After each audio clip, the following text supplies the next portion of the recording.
आनंदम परम सुखदम केवलम ज्ञानमूर्तिम द्वंद्वातीतं गगन सदृशं तत्तमस्यादिलक्ष्यम् एकं नित्यं विमलमचलं सर्वधी साक्षिभूतं भावातीतं त्रिगुणरहितं सद्गुरुं तन्नमामि, सद्गुरुं तन्नमामि। ब्रह्म के अज्ञान से क्या होता है, सारा संसार सारा प्रपंच हमको प्रतीत हो रहा है। ब्रह्म मैंने आत्मा, आत्मा के अज्ञान से सारे प्रपंच की प्रतीति है, सारा प्रपंच पूरा तैयार है। अब जब ब्रह्म का ज्ञान हो गया तो अज्ञान नष्ट हो गया, और जब अज्ञान नष्ट हुआ तो अज्ञान का कार्य भी उसी के साथ ढह गया कि नहीं, सब नष्ट हो गया।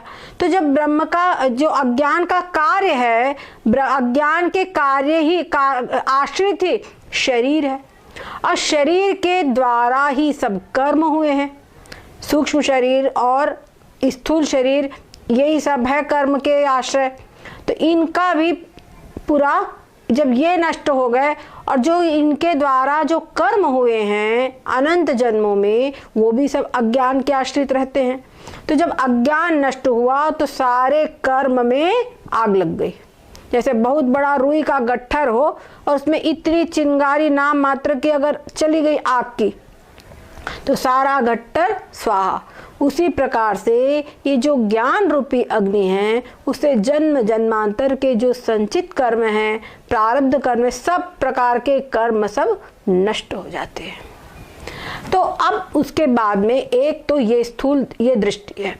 अब इसके बाद में थोड़ा और गहराई में विचार करें, थोड़ा और आगे विचार करें। तो क्या कहते हैं आगे विचार करने पर?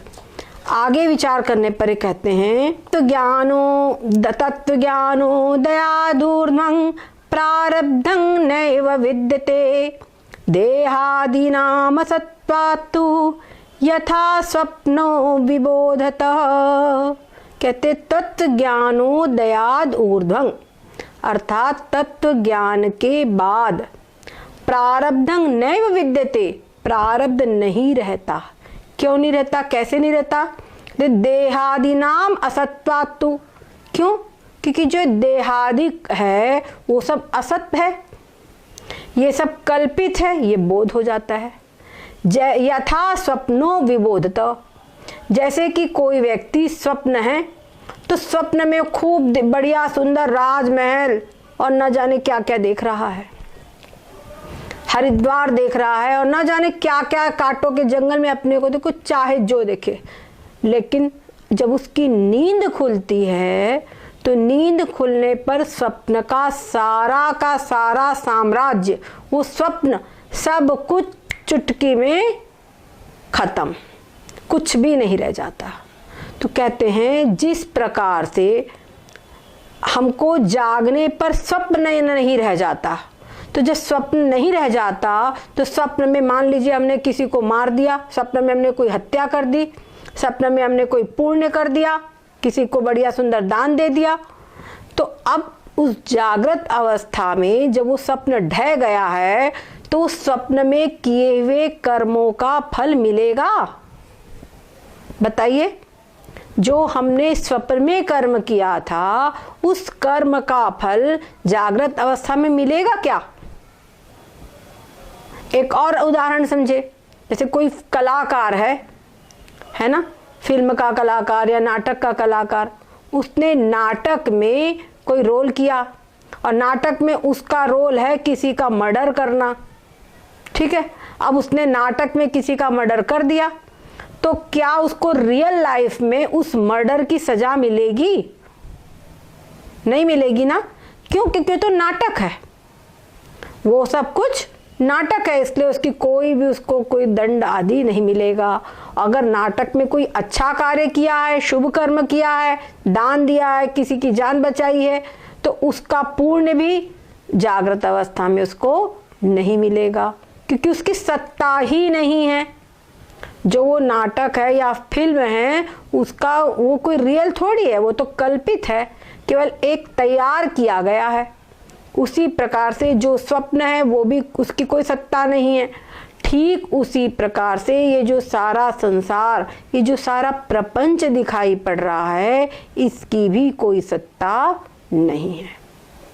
एक बात थोड़ा हम और बता दें, हमारे शास्त्रों में 3 सत्ताएं मानी गई है।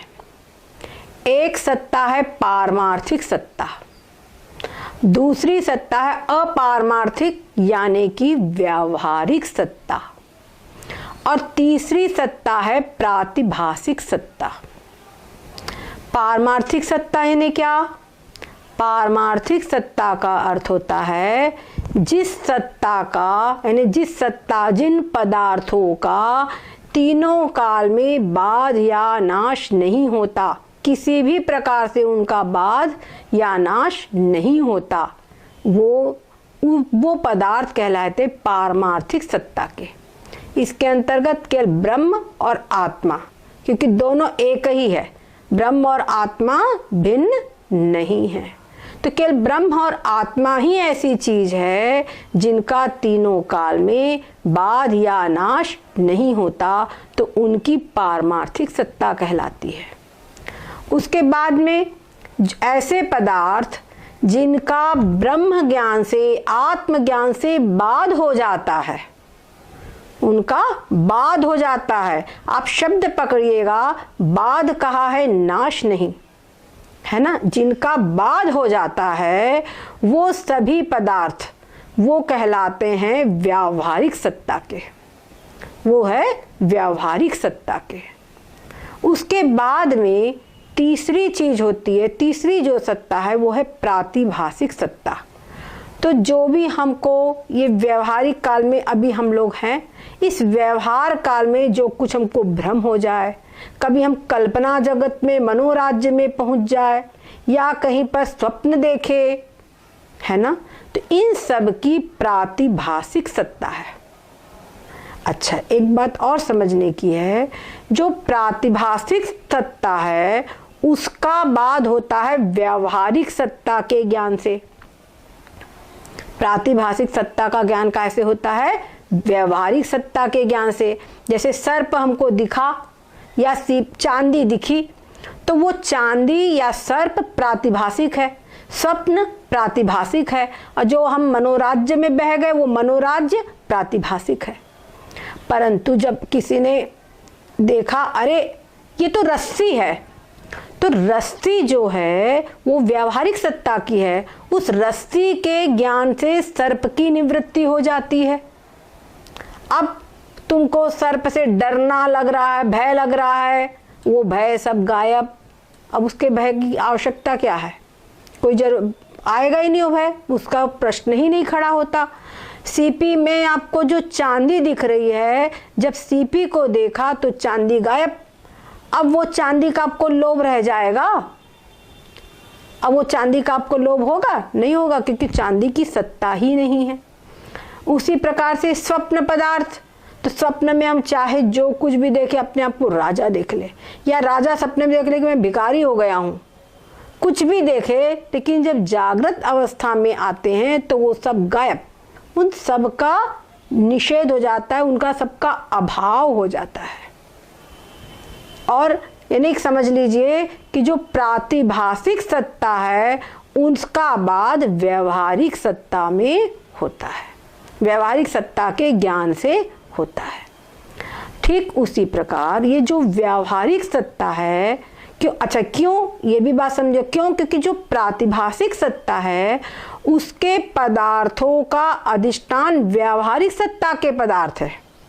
अगर व्यावहारिक सत्ता की रज्जू वहां पर ना होवे, व्यावहारिक सत्ता की सीपी वहां पर ना होवे, तो आपको सांप का, चांदी का भान नहीं हो सकता, वो भ्रम आपको नहीं हो सकता। तो उसका अधिष्ठान है व्यावहारिक सत्ता, इसलिए व्यावहारिक सत्ता के ज्ञान से उनकी निवृत्ति होती है। ठीक उसी प्रकार से ये जो व्यावहारिक सत्ता हमको दिखाई पड़ रही है, इस सब का अधिष्ठान है ब्रह्म, आत्मा।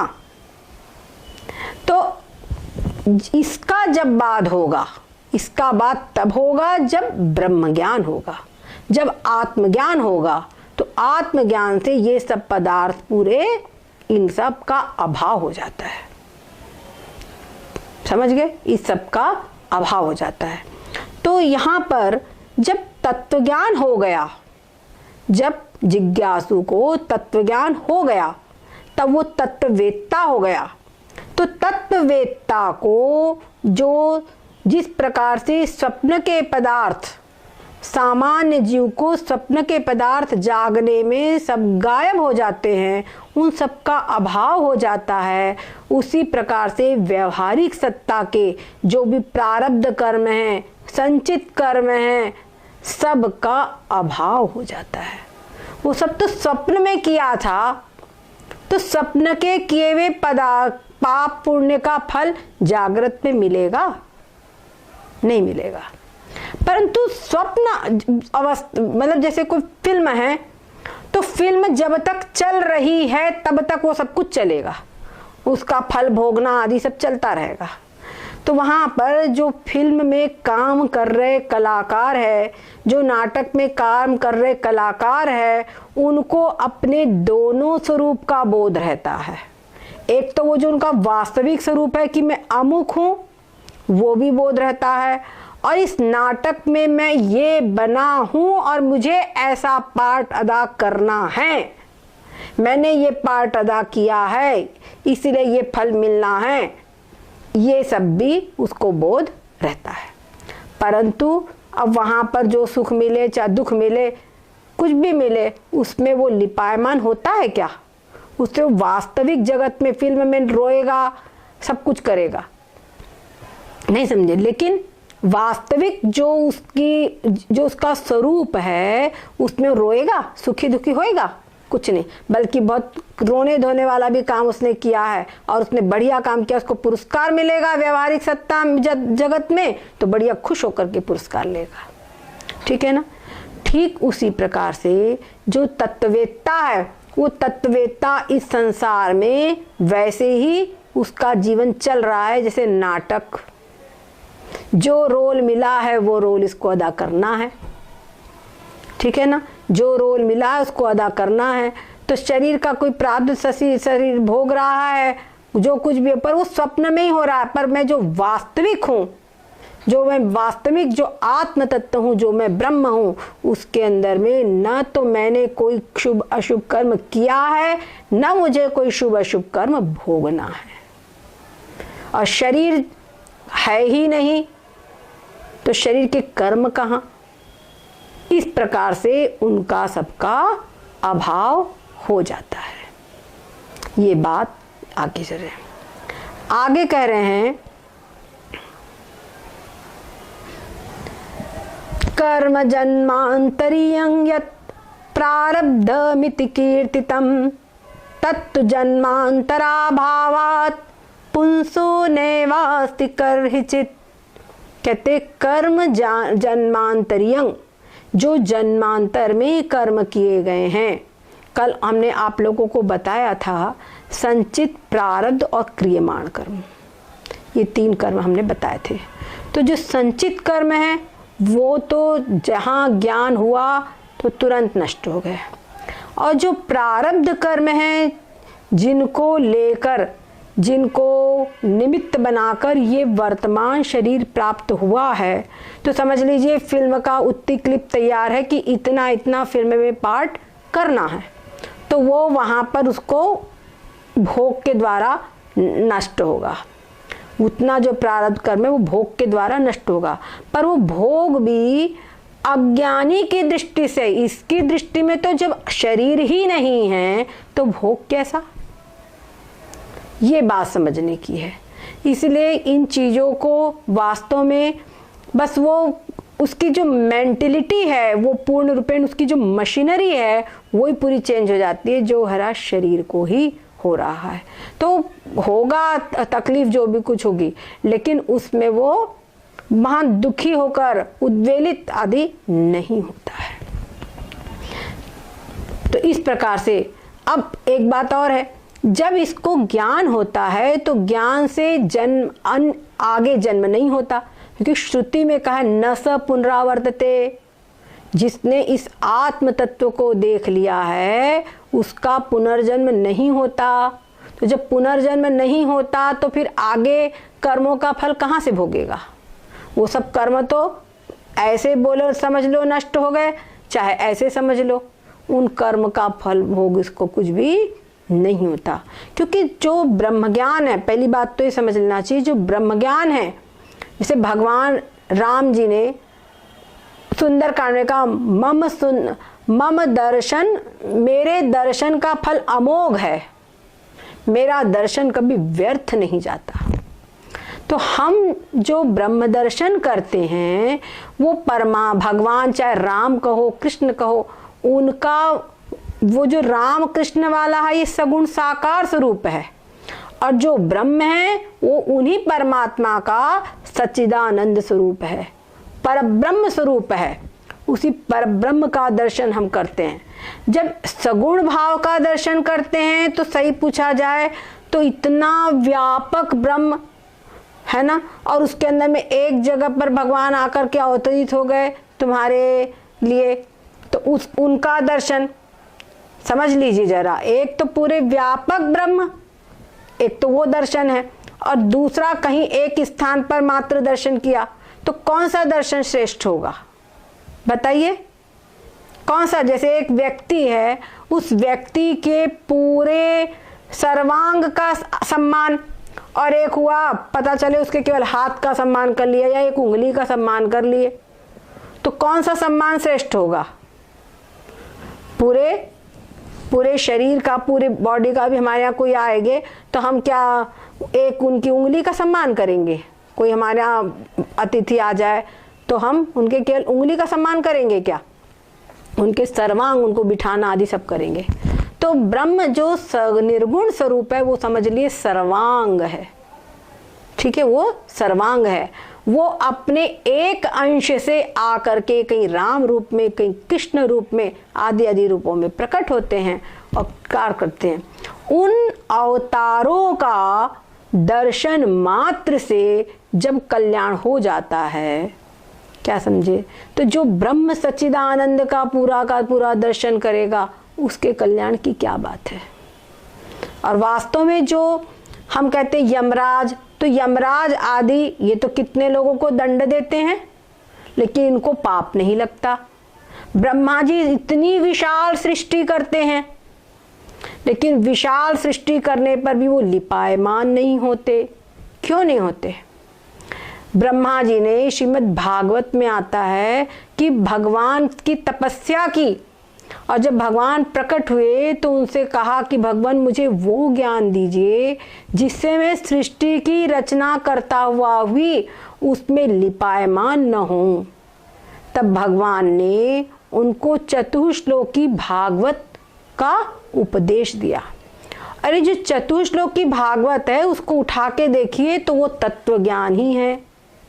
अहमेवासमेवाग्रे नान्यत् तदसत्परम, है ना, ये वो कुछ भी है, केवल मैं ही हूँ। संपूर्ण सृष्टि के आदि में मैं ही था, और अभी जो दिख रहा है वो सब कुछ मैं ही हूँ।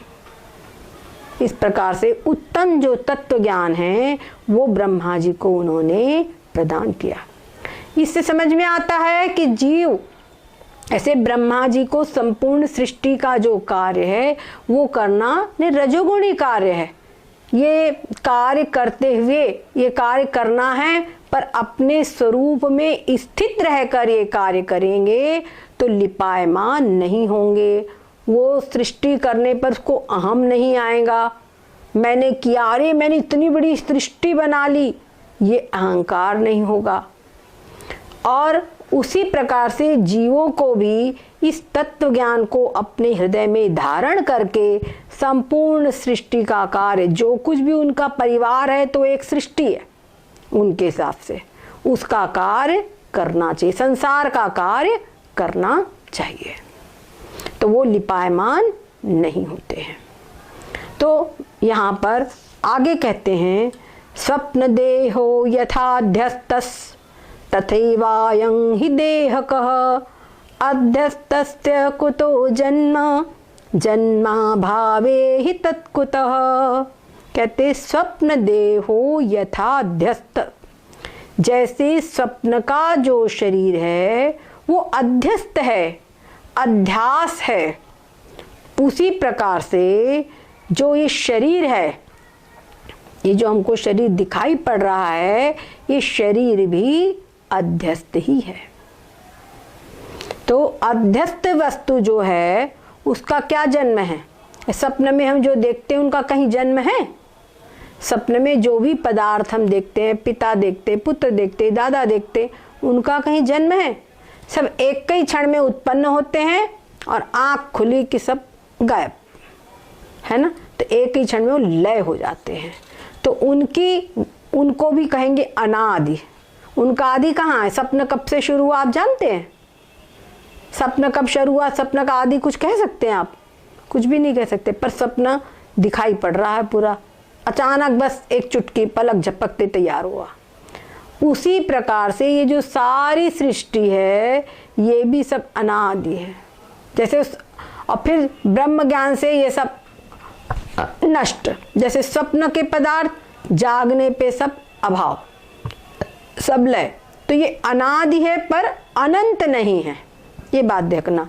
ब्रह्म ज्ञान से ये संपूर्ण सृष्टि का बाध हो जाता है। तो कह रहे हैं जैसे अध्यस्त वस्तु है उसका कोई जन्म नहीं है, और जब जन्म ही नहीं है तो जन्मा भावे ही तत्कुतः। तो जन्म के अभाव में अब प्रारब्ध आदि कहाँ? जन्म ही नहीं है तो उसका प्रारब्ध आदि कैसा कहना बनता है? कुछ भी कहना नहीं बनता। अब एक बात आगे कह रहे हैं कि ये जो संपूर्ण प्रपंच है इसकी निवृत्ति ज्ञान से होती है। इसी बात को और आगे अच्छे प्रकार से स्पष्ट करेंगे। उपादानं प्रपंचस्य नद्भाण्डस्तेव कथ्यते अज्ञानं चैव वेदान्तैस् तस्मिन् नष्टे क्व विश्वता।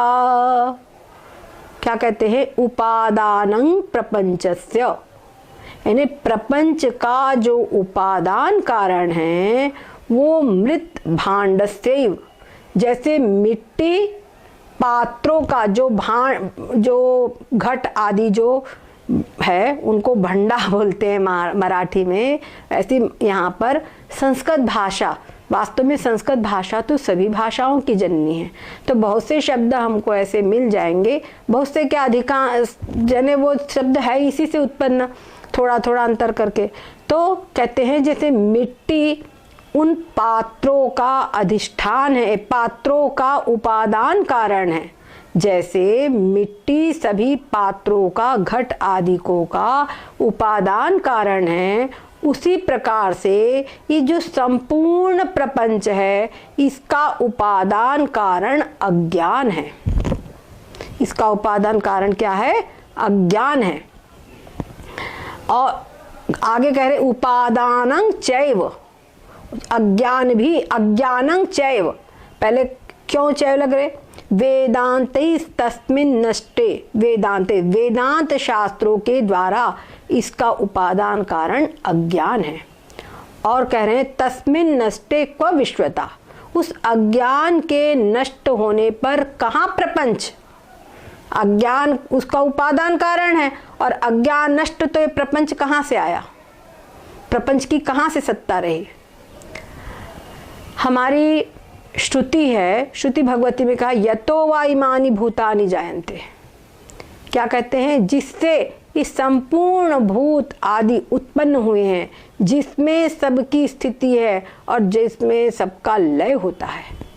यहाँ पर ब्रह्म को उपादान कारण कहा गया। यहाँ पर क्या कहा? ब्रह्म को उपादान कारण कहा गया।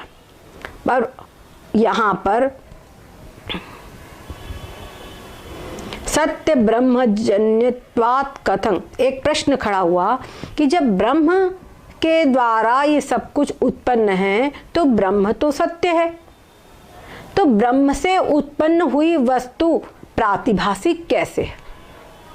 एक प्रश्न मायने गए कि ब्रह्म से जो उत्पन्न हुआ है वो प्रातिभासिक कैसे हो सकता है? वो तो फिर रियल होना चाहिए ना। तो कहते हैं कि इसीलिए बता रहे हैं कि जो ब्रह्म को बताया है कारण, वहां पर ऐसा है कि किसी भी वस्तु के उत्पत्ति में एक तो निमित्त कारण की आवश्यकता होती है और एक होती है उपादान कारण की आवश्यकता। तो जो ब्रह्म है वो निमित्त कारण है और जो अज्ञान है वो उपादान कारण है। अलग अलग भाषाओं में अलग अलग तरीके से श्रुति जिज्ञासु को बोध कराती है ना। कल भी हमने आपको इस चीज को बताया था, उसमें तरीका थोड़ा अलग था। तो अब यहाँ पर बोल रहे हैं कि जो ब्रह्म है वो उपादान कारण है, ब्रह्म जो है वो निमित्त कारण है और माया जो अज्ञान है वो उपादान कारण है। अब यहाँ पर एक बात और समझना चाहिए कि जो निमित्त कारण है उसकी तो कार्य की उत्पत्ति के समय उपस्थिति आवश्यक है। जिस समय कार्य की निर्मित हो रहा है, कार्य का मतलब रचा जा रहा है, उस समय निर्माण के समय, उत्पत्ति के समय, कार्य के उत्पत्ति के समय उसकी आवश्यकता है। और जो उपादान कारण है उसकी तो पूरे टाइम आवश्यकता है। उत्पत्ति होने के बाद भी अगर उपादान कारण निकाल लिया जाए तो कार्य की स्थिति नहीं रहेगी। ठीक उसी प्रकार से जो ब्रह्म है वो निमित्त कारण है। एक चीज और बताते हैं कि जैसे मिट्टी है, मिट्टी घड़े का उपादान कारण है, पर क्या जो सूखी मिट्टी होती है उससे घड़ा बन जाता है? जो सूखी मिट्टी होती है क्या उससे घड़ा बन जाता है? बताइए, सूखी मिट्टी से घड़ा बनता है क्या? नहीं बनता। उस मिट्टी में पानी डालकर उस मिट्टी को गीला करके उसकी पिंडी बनाई जाती है, फिर वो पिंडी से घड़ा बनता है। अच्छा, घड़ा बन गया, उसके बाद में वो उसको सुखा देते हैं। तो अब वो जो पानी है वो हट जाए कोई मतलब नहीं, पानी सूख जाता है, अब पानी की जरूरत नहीं है। अब वो मिट्टी को केवल सेट करने था, उतनी देर पानी की आवश्यकता थी। उसी प्रकार से आप यहाँ पर देखिए कि जो ये मिट्टी का पिंड बताया गया है, यहाँ पर मिट्टी की जगह पर है अज्ञान। मिट्टी की जगह पर है अज्ञान, क्यों? अज्ञान जो है संपूर्ण सब पदार्थों का उपादान कारण है और जो ब्रह्म है वो जल की जगह पर है। जल जो है कार्य की उत्पत्ति काल में उसकी जरूरत है, बस। तो और एक बात और है कि जो मिट्टी है, मतलब जो मिट्टी से जिस प्रकार सीधे पात्र नहीं बन सकते, वैसे केवल अज्ञान हो, उस अज्ञान से संपूर्ण सृष्टि की रचना नहीं हो सकती। क्यों? क्योंकि अज्ञान जड़ है। और केवल ब्रह्म हो तो ब्रह्म से भी संपूर्ण संसार की रचना नहीं हो सकती, क्योंकि ब्रह्म अविकारी है। ब्रह्म अविकारी है, तो वो अविकारी ब्रह्म से भी संसार की रचना नहीं हो सकती। हो सकती है क्या? नहीं हो सकती। लेकिन जब दोनों मिल जाते हैं, ब्रह्म और अज्ञान यानी कि माया कह सकते हैं, वो दोनों जब मिल जाते हैं तो दोनों के मिलने से संपूर्ण सृष्टि की रचना होती है। हमारा कहा है माया सत्यानृते मिथुनी करोति। सत्य और अनृत, अनृत यानी मिथ्या, इन दोनों को, सच्चा और झूठे दोनों चीजों का योग होता है और उस योग से संपूर्ण सृष्टि की रचना होती है। हमारे गोस्वामी जी ने भी कहा, जड़ चेतन की ग्रंथि परी गई, यद्यपि मृषा छूटत कठिन ही, है ना, ये उन्होंने कहा। ये जड़ और चेतन की ग्रंथि क्या है ये भी हमको समझ लेना चाहिए। यहाँ पर जो कह रहे हैं तो इस प्रकार से ब्रह्म और अज्ञान के द्वारा दोनों के मिक्स होकर के संपूर्ण सृष्टि की रचना हुई है। अब जो अज्ञान है, अज्ञान तो वहां पर इन्वॉल्व है, ये भी हमारी दृष्टि है, एक प्रारंभिक दृष्टि। अब अगर मान लो समझे तो ये अज्ञान है, कि अज्ञान करता क्या है वास्तव में, ये भी आगे बताएंगे। यथा रज्जुं परित्यज्य सर्पं गृह्णाति वै भ्रमात् तद्वत् सत्यमविज्ञाय जगत पश्यति मूढ़धी।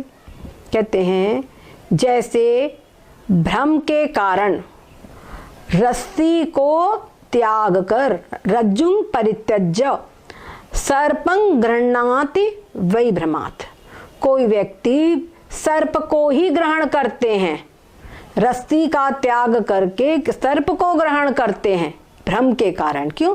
कि उनको भ्रम के कारण, इसीलिए उनको रस्सी का ज्ञान नहीं है, इसीलिए भ्रमित हो रहे हैं। और अगर रस्सी का ज्ञान हो जाए तो सर्प को ग्रहण नहीं करेंगे, सर्प अपने आप छूट जाएगा। तो कहते तद्वत् सत्यम अविज्ञाय, उसी प्रकार से सत्य को न जान करके, सत्य को न जान करके जगत पश्यति मूढ़धी, जो मूढ़ बुद्धि वाले हैं वो ब्रह्म ज्ञान, ब्रह्म तत्व को, आत्म तत्व को नहीं जान करके संसार का दर्शन करते हैं, संसार को पकड़ते हैं। यहाँ पर क्या कह रहे हैं, एक चीज और है कि यहाँ पर क्या होता है, वास्तव में जो वास्तविक वस्तु है सर्प, वो ढक गया, वो आवृत हो गया, वो दिखाई नहीं पड़ा अंधकार के कारण। तो वहां पर भ्रम से ही जो अज्ञान है, वो अज्ञान की दो शक्तियां हैं, एक तो है आवरण शक्ति और एक है विक्षेप शक्ति है। तो जो आवरण शक्ति है वो पदार्थ को ढक लेती है, वो ब्रह्म को ढक लेती है। अगर जब ब्रह्म है तो ब्रह्म को ढक लेती है, जो भी पदार्थ है उसको ढक लेती है। और जो विक्षेप शक्ति है वो कुछ का कुछ दिखाती है। जैसे ब्रह्म है तो ब्रह्म के बदले कुछ दिखाएगी, परंतु ब्रह्म होना चाहिए वहां अधिष्ठान में, वहां रस्सी